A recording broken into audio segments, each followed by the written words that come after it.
నా పేరు నూకల వేణుగోపాల్ రెడ్డి, పట్టణ కాంగ్రెస్ అధ్యక్షుడిని. ముందుగా బిగ్ టీవీ ప్రేక్షకులకి సంక్రాంతి శుభాకాంక్షలు తెలియజేసుకుంటూ, అలాగే నూతన సంవత్సర శుభాకాంక్షలు కూడా తెలియజేసుకుంటూ, ఈ సంవత్సరంలో ప్రతి ఒక్కరికి కూడా అష్టైశ్వర్యాలు, ఆయురారోగ్యాలు, ఈ ప్రభుత్వం నుంచి వచ్చే పథకాలన్నీ కూడా అందరికీ అందాలని ఆ దేవుని ప్రార్థిస్తూ, ఈ సంవత్సరం నూతన సంవత్సరంలో మనకు ఈ కాంగ్రెస్ పార్టీ ప్రభుత్వం తీసుకొచ్చిన 6 గ్యారెంటీలు అయితేనేమి, ఏవైతే ఈ ప్రభుత్వానికి నిరుపేదలకు మనం అందుబాటులో ఉండాలి, మనం పాలకులం కాదు సేవకులం అనే నినాదంతో ఈ కాంగ్రెస్ పార్టీ ముందుకు పోతున్న విషయాన్ని ప్రజలందరూ కూడా గ్రహించి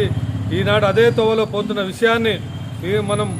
కాంగ్రెస్ పార్టీ ఎన్నికల్లో ఇచ్చిన 6 గ్యారెంటీలు ప్రధానంగా అనేక సమస్యలని ఎజెండాలో పెట్టినప్పటికీ కూడా ప్రధానంగా 6 గ్యారెంటీలు తీసుకొని కాంగ్రెస్ పార్టీ ప్రభుత్వం పోతున్న విషయాన్ని ప్రజలందరూ తెలిసిందే. 6 గ్యారెంటీల్లో రెండింటిని తక్షణమే ఏదైతే ప్రమాణ స్వీకారం చేసిన నాడే రెండింటిని అమలు చేయడం జరిగింది.